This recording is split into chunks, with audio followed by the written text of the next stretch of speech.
What the fuck are fossils, you ask?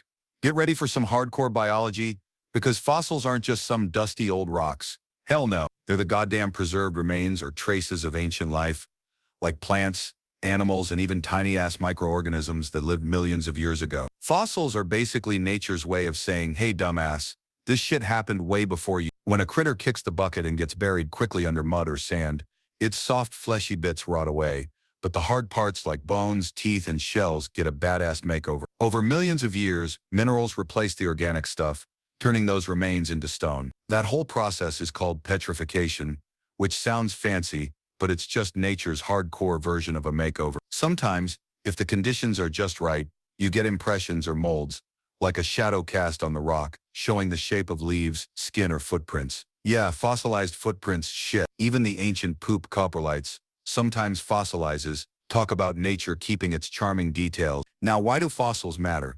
Because they're the fucking time machines of biology. They tell us about extinct species, how life evolved, how continents shifted, and how the climate fucked around with everything. Without fossils, we'd be stumbling in the dark about Earth's history, clueless as hell. They're the recorded history etched into rock, giving us the story of life on Earth from prehistoric motherfuckers like dinosaurs to microscopic bacteria that paved the way. So the next time you trip over a weird rock, remember it might be a goddamn window into the past.